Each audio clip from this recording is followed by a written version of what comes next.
शांति। आज 15 अगस्त 2025 की बाबा की साकार मुरली है। मुरली के महावाक्य है, मीठे बच्चे सवेरे सवेरे उठ यही चिंतन करो कि मैं इतनी छोटी सी आत्मा कितने बड़े शरीर को चला रही हूँ। मुझ आत्मा में अविनाशी पार्ट नूंदा हुआ है। प्रश्न है, शिव बाबा को कौन सी प्रैक्टिस है, कौन सी नहीं? उत्तर है, आत्मा का ज्ञान रत्नों से श्रृंगार करने की प्रैक्टिस शिव बाबा को है। बाकी शरीर का श्रृंगार करने की प्रैक्टिस उन्हें नहीं, क्योंकि बाबा कहते मुझे तो अपना शरीर है नहीं, मैं इनका शरीर भल किराए पर लेता हूँ, लेकिन इस शरीर का श्रृंगार यह आत्मा स्वयं करती, मैं नहीं करता। मैं तो सदा अशरीरी हूँ। गीत है, बदल जाए दुनिया न बदलेंगे हम। ओम शांति। बच्चों ने यह गीत सुना। किसने सुना? आत्मा ने इन शरीर के कानून द्वारा सुना। बच्चों को भी यह मालूम पड़ा कि आत्मा कितनी छोटी है। वह आत्मा इस शरीर में नहीं है तो शरीर कोई काम का नहीं रहता। कितनी छोटी आत्मा के आधार पर यह कितना बड़ा शरीर चलता है। दुनिया में किसको भी पता नहीं है कि आत्मा क्या चीज़ है जो इस रथ पर विराजमान होती है। अकाल मूर्त आत्मा का यह तख्त है। बच्चों को भी यह ज्ञान मिलता है कितना रमणीक रहस्य युक्त है। जब कोई भी रहस्य युक्त बात सुनी जाती है तो चिंतन चलता है। तुम बच्चों का भी यही चिंतन चलता है। इतनी छोटी सी आत्मा है, इतने बड़े शरीर में। आत्मा में 84 जन्मों का पार्ट नोंदा हुआ है। शरीर तो विनाश हो जाता है, बाकी आत्मा रहती है। यह बड़ी विचार की बातें हैं। सवेरे उठकर यह ख्याल करना चाहिए। बच्चों को स्मृति आई है, आत्मा कितनी छोटी है, उनको अविनाशी पार्ट मिला हुआ है। मैं आत्मा कितनी वंडरफुल हूँ। यह नया ज्ञान है जो दुनिया में किसको भी नहीं है।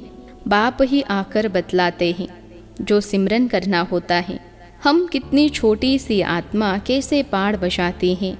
शरीर 5 तत्वों का बनता है।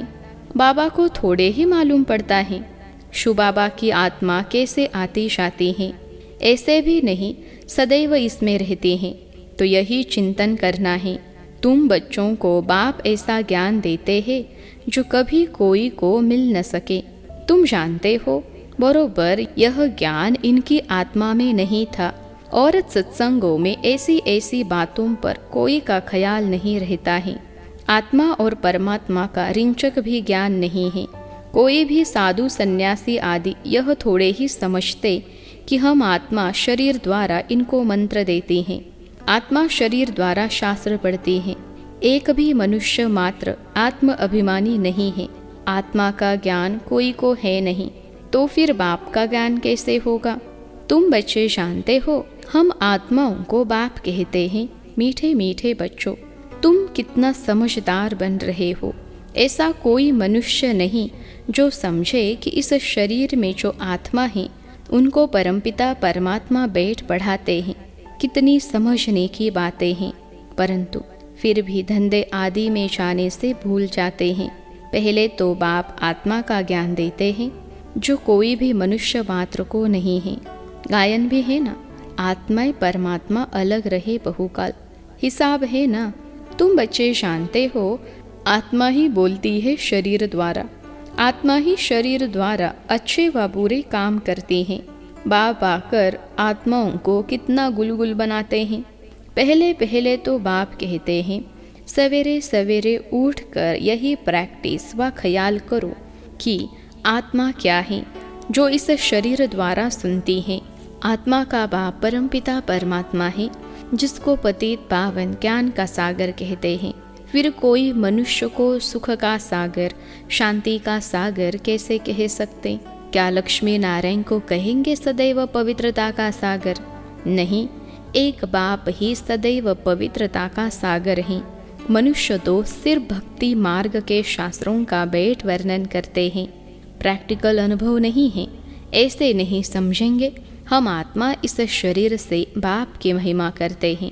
वह हमारा बहुत मीठा बाबा है, वही सुख देने वाला है। बाप कहते हैं, हे आत्माएं, अब मेरी मत पर चलो, यह अविनाशी आत्मा को अविनाशी बाप द्वारा अविनाशी मत मिलते हैं। वह विनाशी शरीरधारियों को विनाशी शरीरधारियों की ही मत मिलती हैं।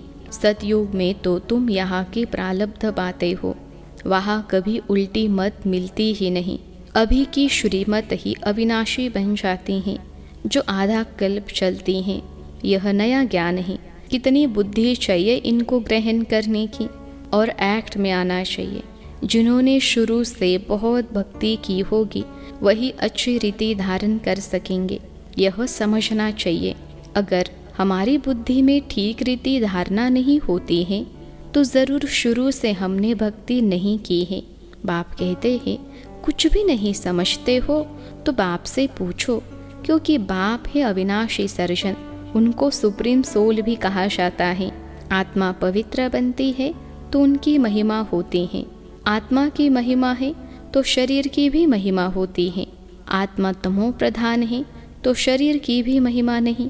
इस समय तुम बच्चों को बहुत गुह्य बुद्धि मिलती है, आत्मा को ही मिलती है। आत्मा को कितना मीठा बनना चाहिए, सबको सुख देना चाहिए। बाबा कितना मीठा है, आत्माओं को भी बहुत मीठा बनाते हैं। आत्मा कोई भी अकर्तव्य कार्य न करे, यह प्रैक्टिस करनी है। चेक करना है कि मेरे से कोई अकर्तव्य तो नहीं होता है।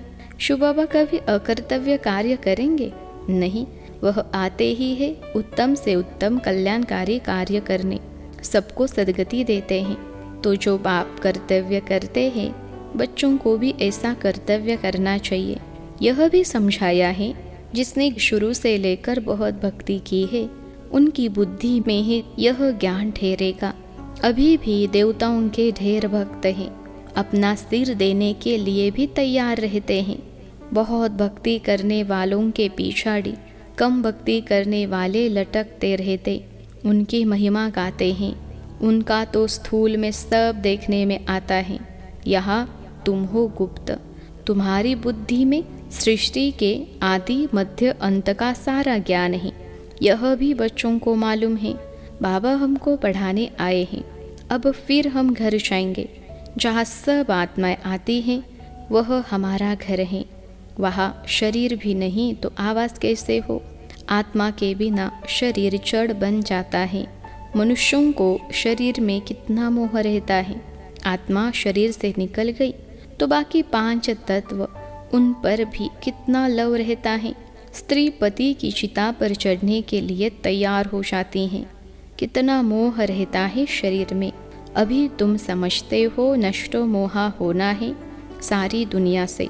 यह शरीर तो खत्म होना है, तो उनसे मोह निकल जाना चाहिए ना। परंतु बहुत मोह रहता है। ब्राह्मणों को खिलाते हैं, याद करते हैं ना फलाने का श्राद्ध है, अब वह थोड़े ही खा सकते हैं। तुम बच्चों को तो अब इन बातों से अलग हो जाना चाहिए। ड्रामा में हर एक अपना पार्ट बजाते हैं। इस समय तुमको ज्ञान है, हमको नष्टो मोहा बनना है। मोह जीत राजा की भी कहानी है ना, और कोई मोह जीत राजा होता नहीं। यह तो कथाएं बहुत बनाई है ना, वहाँ अकाले मृत्यु होती नहीं, तो पूछने की भी बात नहीं रहती। इस समय तुमको मोह जीत बनाते हैं। स्वर्ग में मोह जीत राजा थे, यथा राजा रानी तथा प्रजा ऐसे हैं। वह है ही नष्टो मोहा की राजधानी। रावण राज्य में मोह होता है, वहाँ तो विकार होता नहीं। रावण राज्य ही नहीं, रावण के राजाएं चली जाती हैं। राम राज्य में क्या होता है कुछ भी पता नहीं, सिवाय बाप के और कोई यह बातें बता न सके।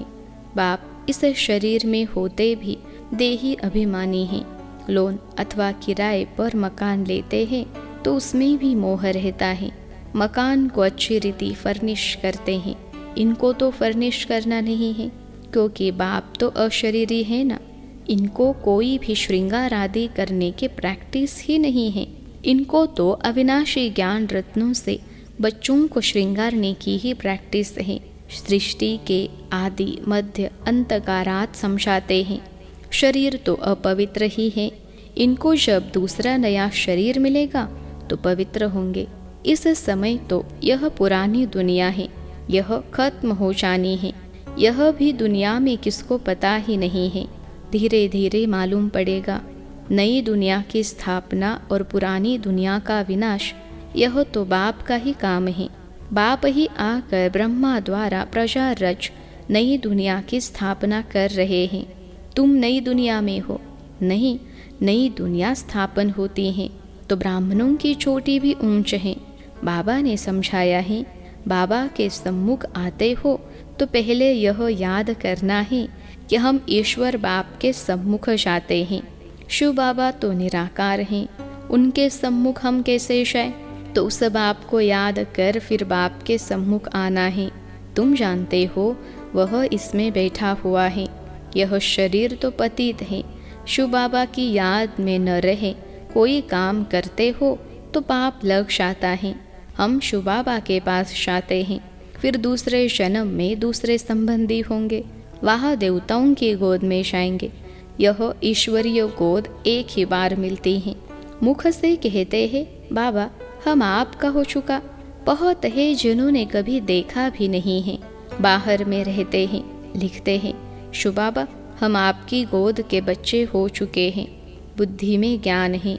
आत्मा कहती है हम शिव बाबा के बन चुके, इनके पहले हम पतित की गोद के थे, भविष्य में पवित्र देवता की गोद में जाएंगे। यह जन्म दुर्लभ है। हीरे जैसा तुम यहाँ संगम युग पर बनते हो। संगम युग कोई उस पानी के सागर और नदियों को नहीं कहा जाता, रात दिन का फर्क है। ब्रह्मपुत्रा बड़े ते बड़ी नदी है जो सागर से मिलती हैं। नदियाँ जाकर सागर में पड़ती हैं। तुम भी सागर से निकली हुई ज्ञान नदी हो। ज्ञान सागर शिव बाबा है। बड़े ते बड़ी नदी है ब्रह्मपुत्रा, इनका नाम ब्रह्मा है। सागर से इनका कितना मेल है। तुमको मालूम है नदियाँ कहाँ से निकलती हैं? सागर से ही निकलती हैं, फिर सागर में पड़ती हैं। सागर से मीठा पानी खींचते हैं। सागर के बच्चे फिर सागर में जाकर मिलते हैं। तुम भी ज्ञान सागर से निकली हो, फिर सब वहाँ चली जाएंगी जहाँ वह रहते हैं। वहाँ तुम आत्माएं भी रहती हो। ज्ञान सागर आकर तुमको पवित्र मीठा बनाते हैं। आत्मा जो खारी बन गई है उनको मीठा बनाते हैं। 5 विकारों रूपी छी नमकीन तुमसे निकल जाती हैं। जो तुम तमो प्रधान से सतो प्रधान बन जाते हो। बाप पुरुषार्थ बहुत कराते हैं। तुम कितने सतो प्रधान थे, स्वर्ग में रहते थे, तुम बिल्कुल छी बन गए हो। रावण ने तुमको क्या बनाया है? भारत में ही गाया जाता है हीरे जैसा जन्म अमलोक। बाबा कहते रहते हैं तुम कोड़ियों पिछाड़ी क्यों हैरान होते हो? कोड़ियाँ भी शास्त्री थोड़े ही चाहिए, गरीब झट समझ जाते हैं। साहूकार तो कहते हैं अभी हमारे लिए यहाँ ही स्वर्ग है। तुम बच्चे जानते हो जो भी मनुष्य मात्र है सबका इस समय कोड़ी जैसा जन्म है। हम भी ऐसे थे।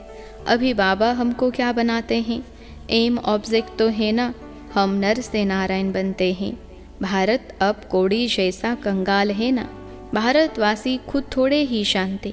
यहाँ तुम कितने साधारण अबलाए हो। कोई बड़ा आदमी होगा तो उनको यहाँ बैठने की दिल नहीं होगी। जहाँ बड़े बड़े आदमी, सन्यासी, गुरु आदि लोग होंगे वहाँ की बड़ी बड़ी सभाओं में जाएंगे। बाप भी कहते हैं मैं गरीब निवाज हूँ। कहते हैं भगवान गरीबों की रक्षा करते हैं। अभी तुम जानते हो हम कितने साहूकार थे, अभी फिर बनते हैं। बाबा लिखते भी हैं तुम पद्मा पदमपति बनते हो, वहाँ पर मारा मारी नहीं होती है। यहाँ तो देखो पैसे के पिछाड़ी कितनी मारा मारी है, रिश्वत कितनी मिलती है। पैसे तो मनुष्यों को चाहिए ना। तुम बच्चे जानते हो बाबा हमारा खजाना भरपूर कर देते हैं। आधा कल्प के लिए जितना चाहिए उतना धन लो, परंतु पुरुषार्थ पूरा करो, गफलत नहीं करो। कहा जाता है ना फॉलो फादर, फादर को फॉलो करो तो यह जाकर बनेंगे। नर से नारायण, नारी से लक्ष्मी, बड़ा भारी इम्तहान है। इसमें ज़रा भी गफलत नहीं करनी चाहिए। बाप श्रीमत देते हैं तो फिर उस पर चलना है। कायदे कानून का उल्लंघन नहीं करना है। श्रीमत से ही तुम श्री बनते हो। मंजिल बहुत बड़ी है। अपना रोज़ का खाता रखो। कमाई की या नुकसान किया, बाप को कितना याद किया, कितने को रास्ता बताया। अंधों की लाठी तुम हो ना, तुमको ज्ञान का तीसरा नेत्र मिलता है। अच्छा, मीठे मीठे सिखिलते बच्चों प्रति माता पिता बाप दादा का याद प्यार और गुड मॉर्निंग। रूहानी बाप की रूहानी बच्चों को नमस्ते। हम रूहानी बच्चों की सिखिलते रूहानी माता पिता बाप दादा को याद प्यार, गुड मॉर्निंग और नमस्ते बाबा नमस्ते। धारणा के लिए मुख्य सार पहली पॉइंट है, जैसे बाप मीठा है ऐसे मीठा बन सबको सुख देना है। कोई भी अकर्तव्य कार्य नहीं करना है, उत्तम से उत्तम कल्याण का ही कार्य करना है। दूसरी पॉइंट है, कौड़ियों के पिछाड़ी हैरान नहीं होना है। पुरुषार्थ कर अपनी जीवन हीरे जैसी बनानी है, गफलत नहीं करनी है। आज का वरदान है, निश्चय रूपी पाव को अचल रखने वाले सदा निश्चय बुद्धि निश्चिंत भव। निश्चय रूपी पाव को अचल रखने वाले सदा निश्चय बुद्धि निश्चिंत भव। विश्लेषण है, सबसे बड़ी बीमारी है चिंता। इसकी दवाई डॉक्टर्स के पास भी नहीं है। चिंता वाले जितना ही प्राप्ति के पीछे दौड़ते हैं, उतना प्राप्ति आगे दौड़ लगाती हैं। इसलिए निश्चय के पाव सदा अचल रहें। सदा एक बल एक भरोसा, यह पाव अचल है तो विजय निश्चित है। निश्चित विजय सदा ही निश्चिंत है। माया निश्चय रूपी पाव को हिलाने के लिए ही भिन्न भिन्न रूप से आती है, लेकिन माया हिल जाए, आपका निश्चय रूपी पाव न हिले तो निश्चिंत रहने का वरदान मिल जाएगा। आज का स्लोगन है, हर एक की विशेषता को देखते जाओ तो विशेष आत्मा बन जाएंगे। हर एक की विशेषता को देखते जाओ तो विशेष आत्मा बन जाएंगे। अव्यक्त इशारे, सहज योगी बनना है तो परमात्मा प्यार के अनुभवी बनो। आप गोप गोपियों के चरित्र गाए हुए हैं। बाप से सर्व संबंधों का सुख लेना और मग्न रहना, अथवा सर्व संबंधों के लव में लवलीन रहना। जब कोई अति स्नेह से मिलते हैं तो उस समय स्नेह से मिलन के यही शब्द होते कि एक दूसरे में समा गई या दोनों मिलकर एक हो गई तो बाप के स्नेह में समा गए, अर्थात बाप का स्वरूप हो गई। अच्छा, ओम शांति।